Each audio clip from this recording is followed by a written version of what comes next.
मारवाड़ की राजनीति की जब हम बात करते हैं तो इसके इतिहास को सुनेंगे, यहाँ की राजनीति को अगर अच्छे से समझेंगे तो पाएंगे यहाँ पर भी काफी ज्यादा राजनीतियां होती है, षड्यंत्र होते हैं। और राजनीति वैसे ही ऐसा गेम माना जाता है जिसके अंदर षड्यंत्र के बिना कुछ संभव नहीं होता है। आज हम बात करेंगे हनुमान बेनीवाल वर्सेस दिव्या मदेरणा, जो मारवाड़ होता जा रहा है।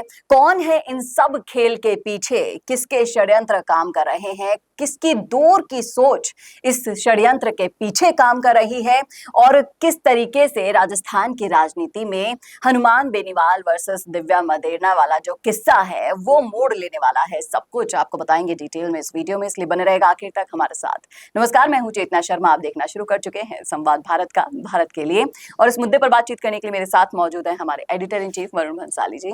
वरुण सर, जिस तरीके से अगर हम मारवाड़ की बात करते हैं तो मारवाड़ की राजनीति में अशोक गहलोत जी का बहुत बड़ा रोल रहा है।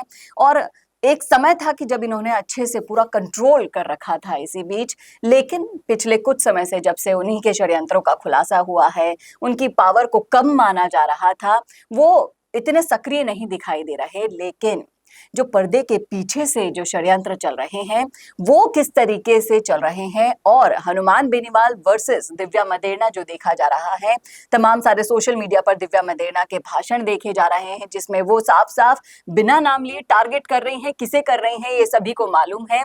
तो आपका क्या कहना है इस मामले में?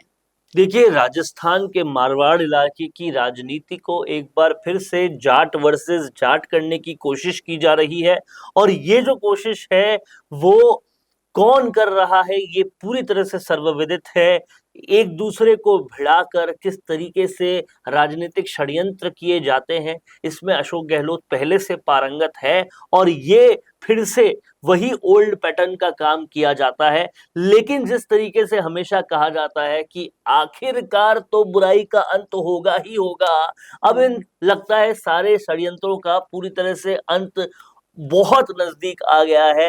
दिव्या मदेरणा अपने उसी फायरिंग अंदाज में जनता को संबोधित करते हुए ये साफ कर दिया उन्होंने कि चाहे जाट वर्सेस जाट कराने के लिए हनुमान बेनीवाल आए हो या उन्हें भेजा गया हो, लेकिन फिर भी मुझे लाख वोटों से ज्यादा मिले, जो कि पिछली बार से कई ज्यादा थे। फिर भी अगर मैं हारी तो वो कहीं ना कहीं उन षड्यंत्रों और भविष्य में जो लिखा है उसकी वजह से हुआ। लेकिन एक बात साफ है, समाज को बरगलाने की कोशिश की गई, जाट वर्सेस जाट किया गया, लेकिन समाज जानता है कि मैं उनकी बेटी हूं। इससे एक बात बहुत क्लियर और बहुत स्पष्ट हो रही है कि जातियों को जातियों से भरसक रूप से भिड़ाया जा रहा है। और वो भिड़ाने के पीछे पूर्व मुख्यमंत्री अशोक गहलोत का सीधा सीधा हाथ है, क्योंकि सब लोग जानते हैं हनुमान बेनीवाल का गठबंधन किसने कराया था, हनुमान बेनीवाल को कांग्रेस के समीप कौन लेकर आया था।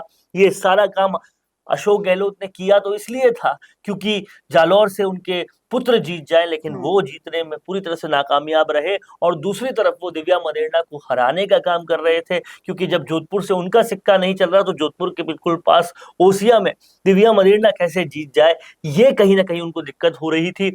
और उनको हराने का भरसक प्रयास किया गया, जिसमें एक बार वो सफल भी हो गए। लेकिन अब इस पर खुल के बोला जा रहा है। समझने वाली बात यह है कि अशोक गहलोत के षड्यंत्र एक के बाद एक खुलते जा रहे हैं, इस पे खुलकर बोला जा रहा है। लेकिन दुख की बात यह है कि जाट बनाम जाट होने से जो सबसे मजबूत जातियों में से एक होनी चाहिए थी, वो कहीं ना कहीं बिखरती जा रही है। और इस तरह से हनुमान बेनीवाल को टूल बनाकर दिव्या मदेरणा के खिलाफ जो इस्तेमाल किया जा रहा है, ये ओवरऑल कांग्रेस को मारवाड़ में बहुत कमजोर कर रहा है।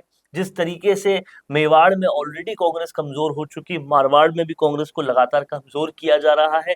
अपनी ही पार्टी को दीमक की तरह किस तरह से अंदर से खा लिया जाए, खत्म कर दिया जाए, ये अशोक गहलोत से समझना चाहिए। लेकिन यहाँ पर जिस तरीके से आपने षड्यंत्र का खुलासा किया है, मैं ये जानना चाहूंगी कि इससे गहलोत का क्या फायदा होगा, क्योंकि उनके बेटे तो जीत नहीं रहे हैं और उनकी जो राजनीति है वो भी अब खत्म होने के कगार पर है। तो वो इससे किस तरीके से फायदा उठाना चाहते हैं? देखिए, खुद जब आगे नहीं बढ़ पाओ, आगे नहीं बढ़ा जाए, तो दूसरों को भी आगे बढ़ने मत दो।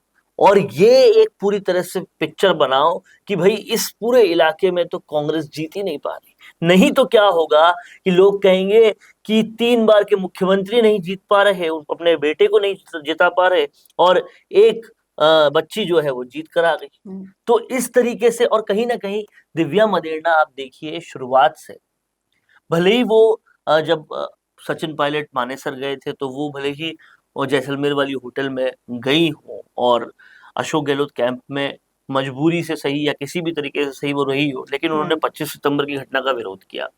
वो आलाकमान के साथ रही, वो कभी भी अशोक गहलोत की किसी भी उसमें साथ नहीं रही, इस बात की भी टीस है। चापलूसी करना पसंद वो नहीं करती है, साफ दिल की हैं, इसलिए स्पष्ट रूप से बोलती हैं और सच हमेशा कड़वा ही लगता है, इसीलिए उनके विरोधी भी ज्यादा है। लेकिन अगर दिव्या मदेरणा की शख्सियत को आप समझेंगे तो यही पाएंगे कि वो एक असल में जाट शेरनी की तरह काम करना चाहती है, राजनीति में स्पष्ट अपना दृष्टिकोण रखती हैं, और इसके बावजूद अगर कोई उन्हें परेशान करे या फिर दबाव डाले तो वो इस दबाव की राजनीति को नहीं सहन करती है, स्पष्ट रूप से मना कर देती हैं, इसीलिए वो हनुमान बेनीवाल की विरोधी भी हैं। तो ये जो दिव्या मदेरणा बनाम हनुमान बेनीवाल हो चुका है, जाटों का शेर, जाटों की शेरनी कौन, ये सारे सवाल अब मारवाड़ में जो उठ चुके हैं, इन सवालों के पीछे, जातियों को तोड़ने के पीछे षड्यंत्रों का सबसे बड़ा नाम पूर्व मुख्यमंत्री अशोक गहलोत हैं। और कहीं ना कहीं जाट समाज को अब ये समझना होगा कि बिखेरने की कोशिश लाख हो रही है आपको, और रुकना आपको होगा और रोकना आपको होगा, नहीं तो ऐसे ही राजस्थान की सबसे बड़ी जाति को बार बार तोड़ा जाएगा, अपने राजनीतिक रोटियों को सेकने के लिए बार बार उस पर प्रहार किया जाएगा, आपकी एकता को कभी बनने नहीं दिया जाएगा। ये आपको सोचना होगा कि कैसे एकता बना के रखनी है। हनुमान बेनीवाल भी हमारे लीडर हैं, हमारी लीडर दिव्या मदेरणा भी है, लेकिन दोनों के एरिया अलग अलग हैं। भिड़ाने की, लड़ाने की कोशिश अगर की गई तो बहुत दिक्कत हो जाएगी। हालांकि इसका एक पहलू ये भी है कि हनुमान बेनीवाल कहीं ना कहीं अपने पंख फैलाना चाहते हैं कि वो खिरसर से बाहर आए, और उनको सबसे सेफेस्ट टेरिटरी जो लगती है वो मारवाड़ लगती है, चाहे वो बाड़मेर हो, चाहे वो ओसिया हो, क्योंकि जाट जाति के लोग वहां ज्यादा बसते हैं। लेकिन इसका मतलब ये नहीं है कि किसी को डिमीन करके, किसी को खराब करके आगे बढ़ा जाए। आप अपनी अच्छाई से भी आगे बढ़ सकते हो, ये बात बहुत सारे लीडर से सीखने को मिल सकती है।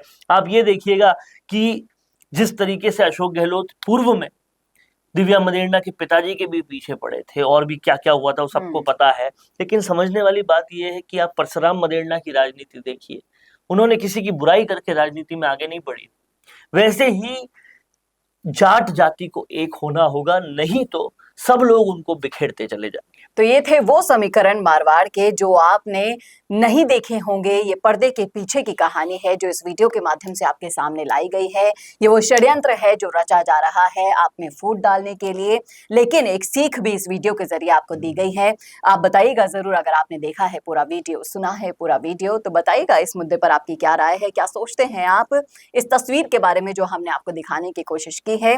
कैसा लगा वीडियो बताना न भूलेगा, और ऐसे और वीडियोस के लिए देखते रहिए संवाद भारत का, भारत के लिए। नमस्कार। सोशल मीडिया पे स्क्रॉलिंग से थोड़ा कुछ ज्यादा करना चाहते हो तो MIMS का certificate course in content writing है आपके लिए परफेक्ट। यहाँ सीखो कैसे लिखने का टैलेंट बनाए तुम्हें content creator pro. Blogs, articles या सोशल मीडिया कैप्शंस, सब कुछ लिखना आसान हो जाएगा। प्रोफेशनल राइटर से टिप्स लो, क्रिएटिव लिखना सीखो और अपने पैशन को करियर में बदलो। तो देर मत करो, एनरोल करो अभी certificate course in content writing में और अपने आइडियाज को करो वायरल।